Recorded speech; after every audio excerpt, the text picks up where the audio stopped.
Nandito na naman tayo sa isang tutorial video kung saan pag-uusapan natin ang operations on rational algebraic expressions. Kapag sinabi nating operations, meron niyang addition, subtraction, multiplication, and the division.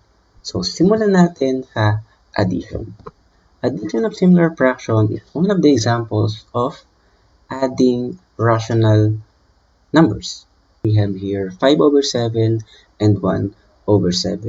So since we are in similar fractions, meaning their denominators are the same, so we need to look for their numerator and add those two.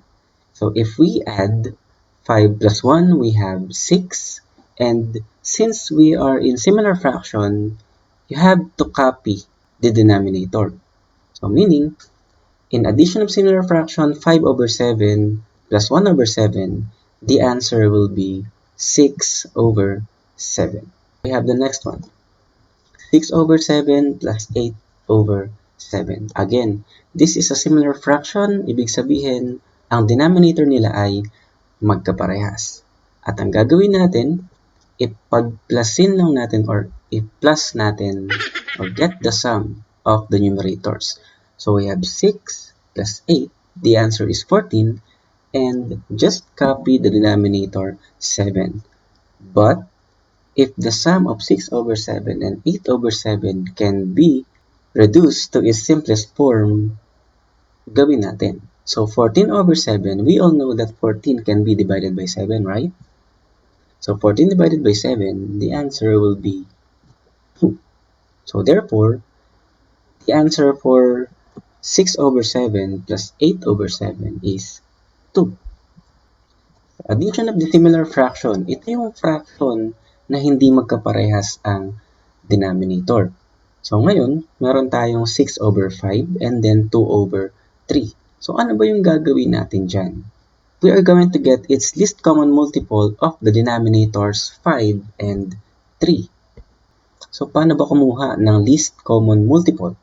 Okay, so simulan natin sa number 5 or sa denominator niyang 5. So pagkuha ng least common multiple, ang kailangan mo lang gawin ay mag-plus. Okay, so 5 plus 5, the answer is 10. Plus 5, the answer is 15. Now, gawin naman natin yung denominator na 3. So 3 plus 3, the answer is 6. Plus 3, the answer is 9. Plus 3, the answer is 12. Plus 3, the answer is 15. So now, among those multiples of 5 and 3, meron sila diyang common or merong common na multiple ng 5 and 3, which is 15.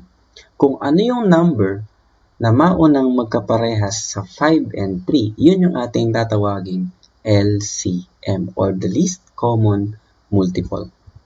Now, kapag nakuha na natin yung least common multiple, yun na yung ating magiging denominator ng dalawang fraction instead of 5 and 3. So, 15 na yung magiging ating denominator. So, ano yung ating next step na gagawin dyan? May arrow, 15 divided by 5, the answer will be 3. And 3 times the numerator 6, our new numerator for the fraction 6/5 will be 18. Since we got the LCM of 15 divided by 5, the answer is 3. Multiplied by 6, the answer will be 18. And then, 15 divided by 3, the answer will be 5. Times 2, the answer will be 10. Now, in this case, 18/15 and 10/15 is a similar fraction since meron na silang parehong denominator. So, ang gagawin natin dyan, pagsamahin lang natin or pagplasin lang natin yung 18 at yung 10. Kaya naman, siya ay magiging 28/15. At pagkatapos niyan, kung wala ka nang makuha na GCF or greatest common factor ng 28 and 15, and that will be our final answer. Ngayon, gawin naman natin yung ibang paraan kung paano Ngayon, gawin naman natin yung ibang paraan kung paano mag-solve ng addition of dissimilar fraction. We'll be using the shortcut method. So, ano ba yung shortcut method na tinatawag? Okay, so we have here 6 over 5 plus 2 over 3. First, we need to multiply 5 and 3. This is case-to-case basis. Hindi sa lahat ng pagkakataon, kailangan nating i-multiply yung denominator na dalawa. Okay? Kapag yung isang denominator is multiple ng isang denominator, hindi na tayo mag-multiply. Okay? Ang gagawin natin, kung ano yung multiple or yung least common multiple na present doon sa dalawang denominator, yun ang gagamitin natin. Okay?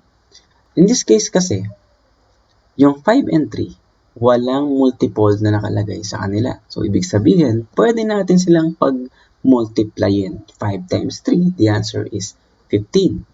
Now, we are going to use the cross multiplication method or yung tinatawag na nila na butterfly method daw. Okay? So, 6 times 3, the answer there is 18. And 5 times 2, the answer is 10.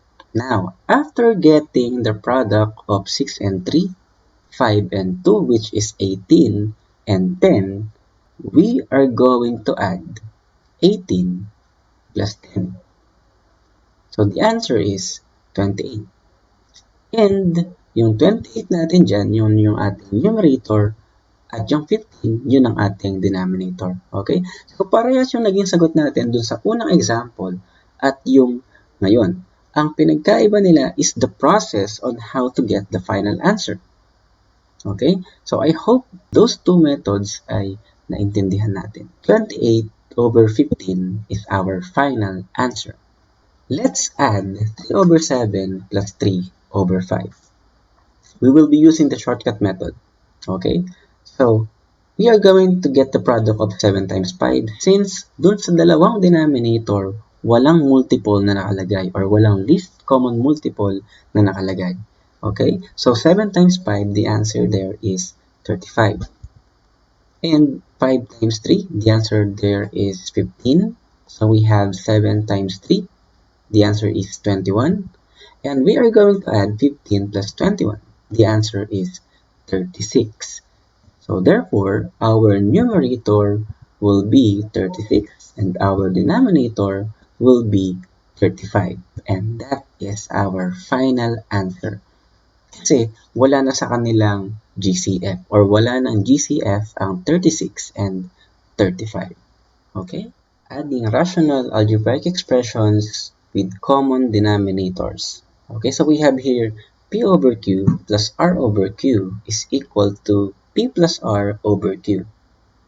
Kung napapansin nyo, yung Q natin sa dalawang fraction is magkaparehas o yung denominator natin sa dalawang fraction is magkaparehas. Yun ang letter Q.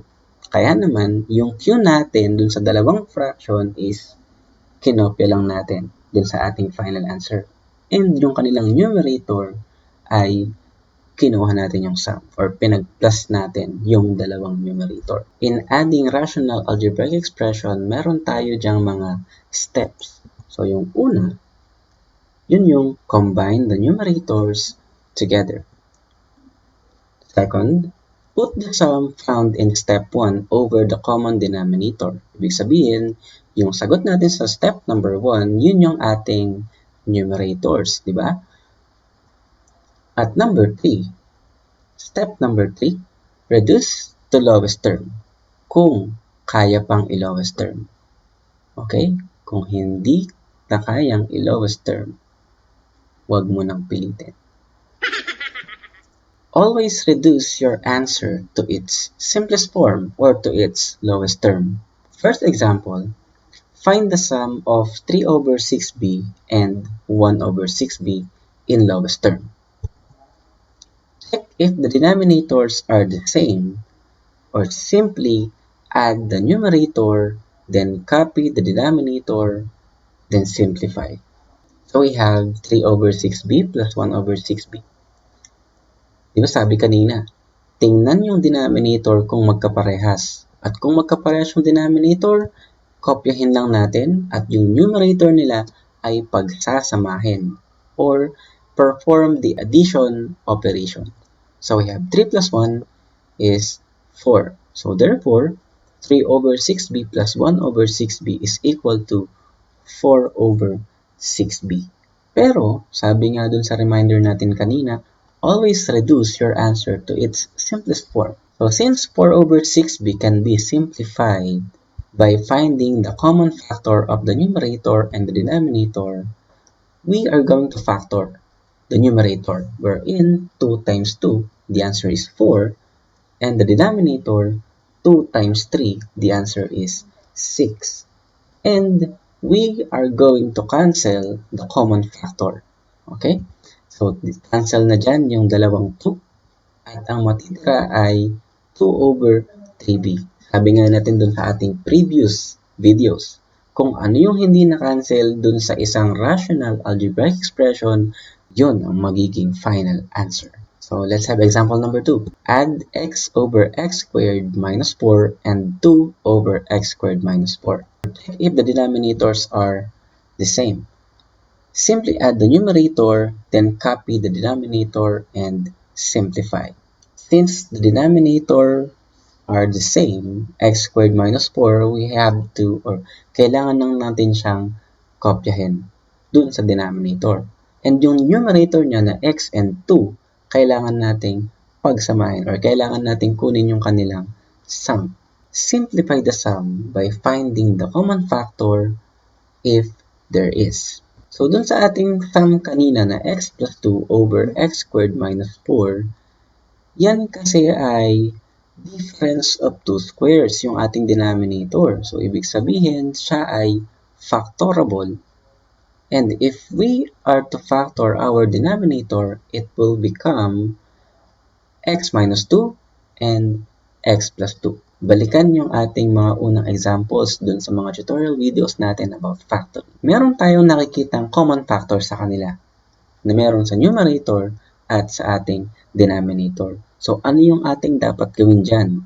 Cancel natin. Okay? So, cancel natin sa numerator. Siyempre, cancel din natin sa denominator. Kaya naman, yung hindi na-cancel sa kanya, yun ang ating magiging final answer. Ito pa yung isang example. We have 3 over x plus 1 plus 4 over x. Okay, unahin natin yung kanilang denominator.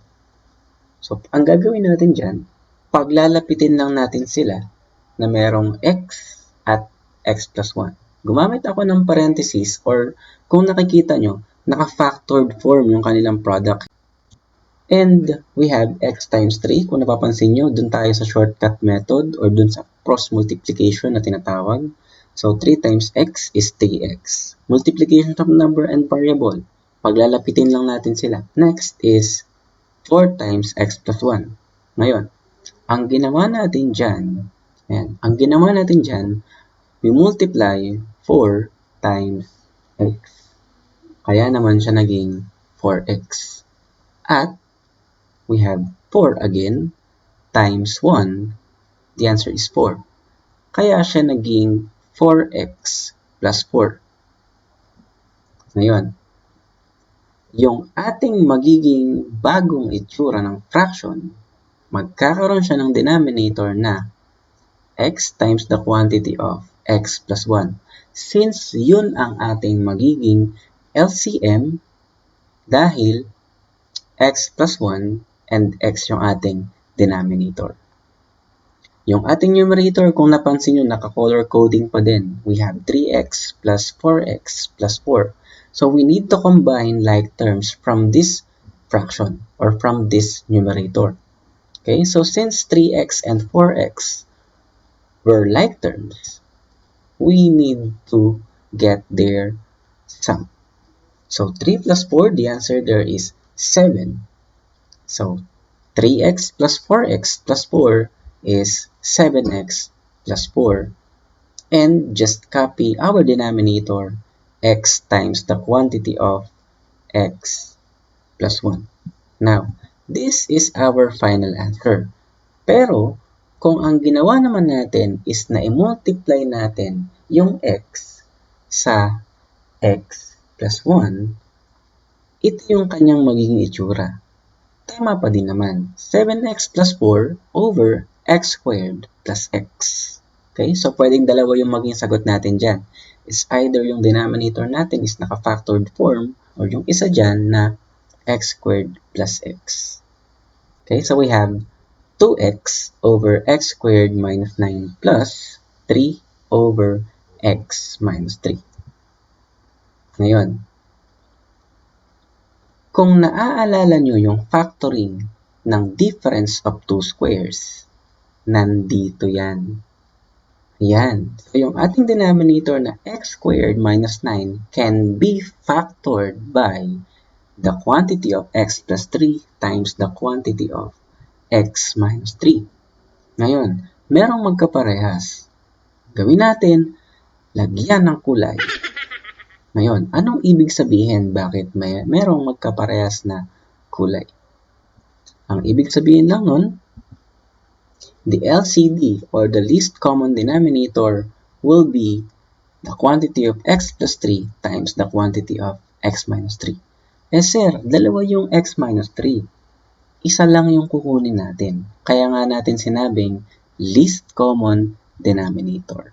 So we have 2x over x squared minus 9 plus 3 over x minus 3. Ngayon, yung mga fraction natin, ito na yung magiging itsura niya. So we have the numerator 2x plus 3 times the quantity of x plus 3 over the LCD, the quantity of x plus 3 times the quantity of x minus 3. Now, yun kasing ating LCD na quantity of x plus 3 times the quantity of x minus 3, kailangan natin siyang i-divide dito. Okay? So, kung na-divide natin yan dun, ang magiging sagot natin is 1 times 2x. The answer there is 2x. At kapag naman yung ating LCD na i-divide natin sa x minus 3, meron pa tayong matitirang x plus 3. Okay? Kaya naman, yung x plus 3 ay napunta sa numerator. It is because the quantity of x plus 3 times the quantity of x minus 3 divided by x minus 3, merong matitirang x plus 3 times or multiply by 3, our numerator 3. And then, 3 times x, the answer is 3x. And 3 times 3, the answer is 9. Kaya naman, yung ating numerator, yan ay naging 2x plus 3x plus 9. At yung denominator natin, kokopyahin lang. Then, combine like terms. Ano ba yung like terms? 2x and 3x. So, pag pinagsama natin, sila ay magiging 5.